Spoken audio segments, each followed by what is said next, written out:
Dear students, আজকে শুরু করতে যাচ্ছি ভয়েস লেকচার 8। তো আজকে আমরা ইম্পারেটিভ সেন্টেন্সের ভয়েস চেঞ্জিং শিখবো। ইম্পারেটিভ সেন্টেন্সের ভয়েস চেঞ্জিং শিখতে হলে প্রথমে আমাদেরকে ইম্পারেটিভ সেন্টেন্সটা চিনতে হবে, মানে ইম্পারেটিভ সেন্টেন্সটা দেখতে কেমন হয়, কি দেখে বুঝবো এটা ইম্পারেটিভ সেন্টেন্স। তো ইম্পারেটিভ সেন্টেন্স বলতে আসলে কি বোঝায়? আদেশ, উপদেশ, অনুরোধমূলক বাক্য, এই বাক্যগুলো সাধারণত ইম্পারেটিভ সেন্টেন্স হয়। তো এই সেন্টেন্সের প্রথমে আমাদের ভার্ব দিয়ে শুরু হতে পারে, যেমন ডু দা ওয়ার্ক, তারপরে open the door, don't move, don't move. তারপরে হচ্ছে শুরুতে ভার্ব দিয়ে শুরু হতে পারে, আবার অলওয়েজ দিয়েও শুরু হতে পারে, যেমন অলওয়েজ স্পিক দা ট্রুথ।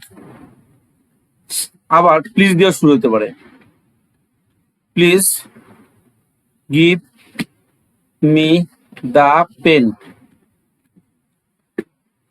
আচ্ছা,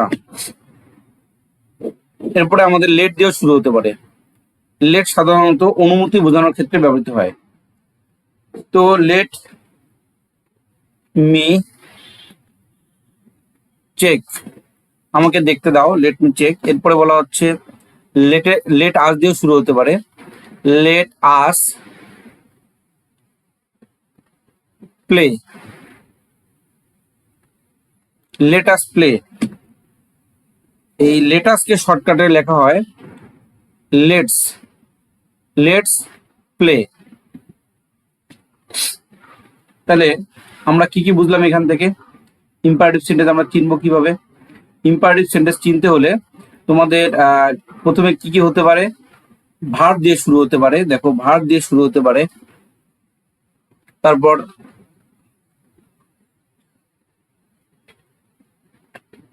অলওয়েজ দিয়ে শুরু হতে পারে, লেট দিয়ে শুরু হতে পারে, প্লিজ দিয়ে শুরু হতে পারে, নেভার দিয়ে শুরু হতে পারে, কাইন্ডলি দিয়েও শুরু হতে পারে। তাহলে আমরা নিচে কিছু এক্সাম্পল দেখি। এখানে দেখো, কমপ্লিট দ্য অ্যাসাইনমেন্ট। এই কমপ্লিট দ্য অ্যাসাইনমেন্ট এটা ইম্পারেটিভ সেন্টেন্স। কিভাবে বুঝবো? শুরুতে কি আছে? ভার্ব আছে। আসলে ইম্পারেটিভ সেন্টেন্সের সামনে একটা সাবজেক্ট থাকে, এই সাবজেক্টটা কিন্তু এখানে সাইলেন্ট আকারে আছে। এই সাবজেক্টটা সাধারণত ইউ হয়, যেমন ইউ কমপ্লিট দ্য অ্যাসাইনমেন্ট। এই সাবজেক্টটাকে সাইলেন্ট পরে দেওয়া হয়েছে, শুরুতে ভার্ব দিয়ে আমরা স্টার্ট করছি, কমপ্লিট দ্য অ্যাসাইনমেন্ট। দেখো পরেরটাতে ফলো দ্য রুলস, তাহলে এর সামনে একটা ইউ নিয়ে আসো, ইউ ফলো দ্য রুলস। তাহলে ইউটা এখানে সাইলেন্ট আকারে আছে। আমরা যদি বলি open the door, open the door আসলে কাকে বলতেছি? দরজাটি খোলো। আসলে আমি ইউ মানে তোমাকে বলতেছি দরজাটি খোলো। এখানে ইউ আমাদের ব্যবহার করার প্রয়োজন নাই, সেজন্য এটা সাইলেন্ট করে দেওয়া হয়েছে। তাহলে ইম্পারেটিভ সেন্টেন্সে সাধারণত সামনে একটা ইউ কি থাকে? ইউ নামে একটা ওয়ার্ড থাকে। হ্যাঁ, এটা সাবজেক্ট আকারে থাকে, কিন্তু এটা সাইলেন্ট আকারে থাকে। তাহলে রিসপেক্ট ইউর ইল্ডার্স, তোমার বড়দের সম্মান করো। তাহলে কাকে বলতেছি আমি? আসলে তোমাকে বলতেছি। তো আমরা ইম্পারেটিভ সেন্টেন্স চিনলাম। এখন আমরা এটা প্যাসিভ ভয়েস করব। প্যাসিভ ভয়েস করার জন্য দেখো, অ্যাক্টিভে ভার্ব প্লাস অবজেক্ট থাকে, এখানে একটা স্ট্রাকচার দেওয়া হয়েছে। প্যাসিভ করার জন্য লেট নিয়ে আসতে হবে, লেট প্লাস অবজেক্ট, তারপরে বি নিয়ে আসতে হবে, তারপরে ভার্বের পাস্ট পার্টিসিপল অর্থাৎ ভার্বের 3 নম্বর ফর্ম। তাহলে আমরা এটা স্টার্ট করি। শুরুতে আমরা লেট নিয়ে আসবো, লেট কমপ্লিট দ্য অ্যাসাইনমেন্ট। এখানে অবজেক্ট কোনটা? The assignment. তাহলে দ্য অ্যাসাইনমেন্টকে আমি দিয়ে দিলাম লেট দ্য অ্যাসাইনমেন্ট। তাহলে দেখো, let plus object, let plus কি হলো? অবজেক্ট। তারপরে কি দিতে বলছে? Be. Let the assignment be, তারপরে ভার্বের পাস্ট পার্টিসিপল, ভার্বের 3 নম্বর ফর্ম বা ভার্বের পাস্ট পার্টিসিপল। কমপ্লিট আছে, কমপ্লিটেড হবে।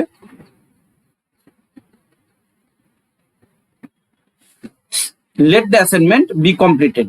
এখানে একটা সেন্টেন্স লিখছিলাম ডু দ্য ওয়ার্ক। এটা যদি আমি প্যাসিভ ভয়েস করতে চাই, তাহলে কি দিয়ে করব?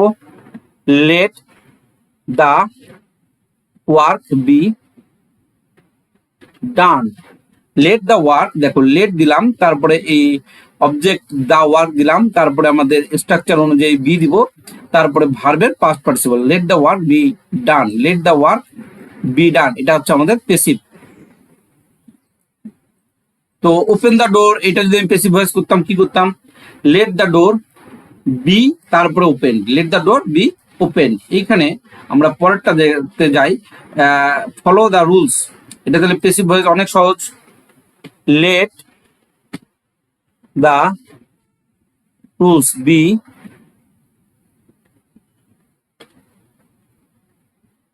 Followed, late the rules be followed. এবার বলছে রেসপেক্ট ইউর টিচার্স, তাহলে এটা কি করবো, লেট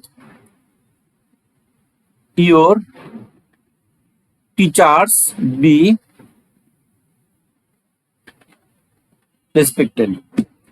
আবার পরটা দেখো একই নিয়ম, এখানে বলছে প্রোটেক্ট দ্য এনভায়রনমেন্ট, এখানে এনভায়রনমেন্ট হচ্ছে অবজেক্ট, দ্য এনভায়রনমেন্ট হচ্ছে অবজেক্ট, এখানে আমরা দিব let the environment B protected.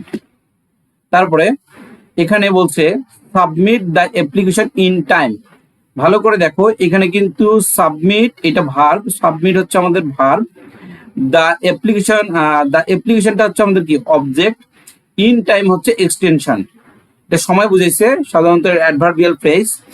তাহলে আমরা ইন টাইমটা বাক্যের বাকি অংশ, এটা নিয়ে কোনো কাজ করবো না, এটা যেখানে আছে সেটা আমি সেখানে রাখবো। তাহলে এখানে কি দিব, let the application, let the application, তারপরে বি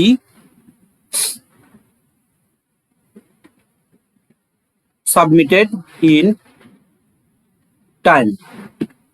নেক্সট, এবার নেগেটিভ সেন্টেন্সের আমি ইম্পারেটিভ কিভাবে করব, do not waste time, do not waste time. তাহলে দেখো নেগেটিভের ক্ষেত্রে এখানে আমি রুলস দিয়ে দিচ্ছি, লেটের পরে একটা নট নিয়ে আসবো, লেটের পরে একটা নট নিয়ে আসবো, তারপরে আগের মতোই করব। তাহলে লেটের পরে আমি নট নিয়ে যদি নিয়ে আসি, লেট নট, তারপর আগের মতো নিয়ম, অবজেক্ট কোনটা টাইম, টাইম,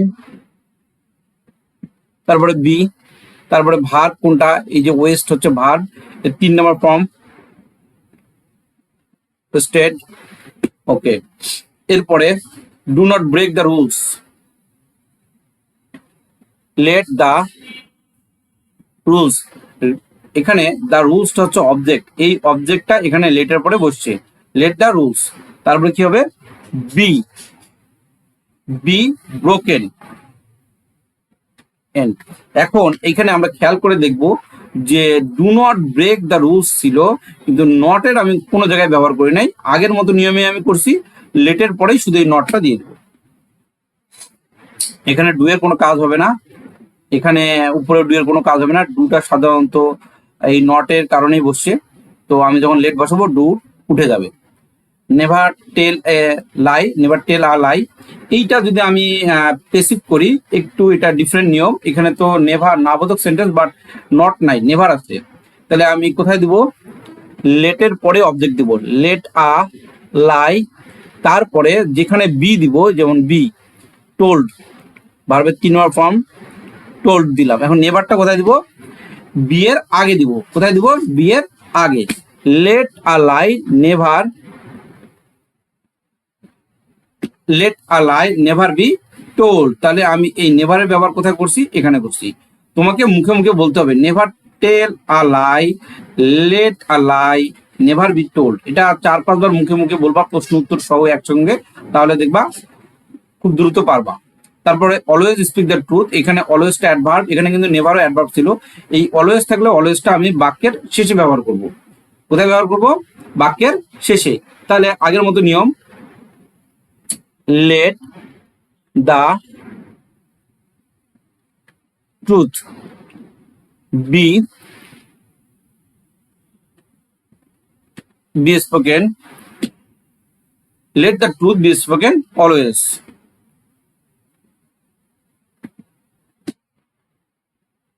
এখানে অলওয়েজটা যদি তুমি চাও এই বিয়ের আগেও দিতে পারো, let the truth always be spoken, তারপরেও হবে।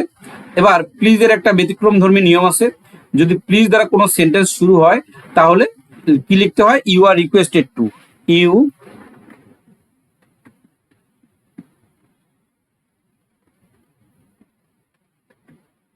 ইউ আর রিকোয়েস্টেড টু দেওয়ার পরে এখানে ভার্ব থেকে শুরু করে যা আছে পুরা বাক্যটাই বসবে।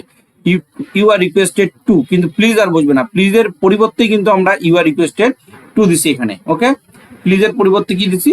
ইউ আর রিকোয়েস্টেড টু দিছি। দেখো এখানে প্লিজের পরিবর্তে ইউ আর রিকোয়েস্টেড টু দিছি। তারপরে ইউ আর রিকোয়েস্টেড টু, এখানে কি আছে? Give me a glass of water, এটা আমি বসাই দিব। তাহলে প্লিজ উঠে গিয়ে ইউ আর রিকোয়েস্টেড টু বসছে, আর এরপরে যে সেন্টেন্সটা সম্পূর্ণ বসাই দিলাম। ওকে, তাহলে please give me a glass of water, you are requested to give me a glass of water. এবার দেখো লেট দিয়ে একটা সেন্টেন্স শুরু হয়েছে, এই সেন্টেন্সটা আমরা পেসিভ করব কিভাবে? Let me do the work, তাহলে আমরা এটা লেট দিয়ে পেসিভ করব। লেট, এরপরে এখানে দেখো দুইটা অবজেক্ট আছে, একটা মি ব্যক্তিবাচক অবজেক্ট আর একটা বস্তুবাচক অবজেক্ট। লেটের পরে তুমি বস্তুবাচক অবজেক্ট অর্থাৎ যে অবজেক্টটা বাক্যের শেষে আছে সেটা তুমি বসাই দিবা। লেট দ্য ওয়ার্ক, আগের মতোই নিয়ম, let the work be done, let the work be done. Let the work, দেখো দ্য ওয়ার্কটা এখানে অবজেক্ট ছিল, এই অবজেক্টটা লেটের পরে বসছে। তারপরে আমাদের রুলস অনুযায়ী লেট থাকলে বি এবং ভার্বের 3 নম্বর ফর্ম। এখন এই ব্যক্তি অবজেক্ট যেটা আছে এটা আমরা বসাবো, কিন্তু এইখানে এইটা বসানোর সময় আমরা এখানে কি দিব? টু দিব, to me. Let the work be done to me অথবা ফর মি, ফর দিলেও এখানে হবে, অথবা টু দিব। ব্যক্তি অবজেক্ট বসানোর আগে টু অথবা কি দিব? ফর দিব। এরপরে আমরা আসি লেট আস প্লে ফুটবল, এখানে দুইটা অবজেক্ট আছে, একটা ব্যক্তি অবজেক্ট আর একটা বস্তু অবজেক্ট। তো আমি লেটের পরে কোন অবজেক্ট দিব? অবশ্যই বস্তু অবজেক্ট, লেট ফুটবল। তারপর বি, ভার্বের 3 নম্বর ফর্ম, তারপর টু আস, আগের নিয়মে হইলো। আবার দেখো এখানে কটা অবজেক্ট আছে? এখানে কিন্তু লেট নাই, বাট অবজেক্ট আছে এখানে দুইটা। গিভ হচ্ছে ভার্ব, মি হচ্ছে তোমার অবজেক্ট, ব্যক্তি অবজেক্ট, আর এইটা হচ্ছে কোন অবজেক্ট? বস্তু অবজেক্ট। অবজেক্ট কয় প্রকার? একটু পুরাতন বিষয় রিভাইজ করা যায়। অবজেক্ট হচ্ছে দুই প্রকার, একটা কি হচ্ছে ডিরেক্ট অবজেক্ট আর একটা ইনডিরেক্ট অবজেক্ট। এইখানে দেখো যে ব্যক্তি অবজেক্টটা আছে এটাই কিন্তু ইনডিরেক্ট অবজেক্ট, আর এই বস্তু অবজেক্টটা হচ্ছে ডিরেক্ট অবজেক্ট। তো আমরা লেট দিয়েই করব। লেট এ, তাহলে লেটের পরে আমরা কোন অবজেক্টটা নিয়ে এসেছি? ডিরেক্ট অবজেক্টটা নিয়ে এসেছি, অর্থাৎ বস্তু অবজেক্টটাকে নিয়ে এসেছি। Let a book be given to, to ব্যক্তি অবজেক্টটা বসলো, এই ব্যক্তি অবজেক্টটা বসানোর আগে কি দিয়ে দেবো? একটা টু ইউজ করব। এরপরে আবার আছে ডোন্ট নেগলেক্ট ইউর স্টাডিজ, এখানে ইউর স্টাডিজ এটা কিন্তু অবজেক্ট, তাহলে এখানে আমি কি দিব? লেট, তারপর নট যেহেতু আছে, not your studies be, let not your studies be. এখন এই যে নেগলেক্ট যে ভার্বটা আছে এর 3 নম্বর ফর্ম বসবে, তাহলে নেগলেক্টেড।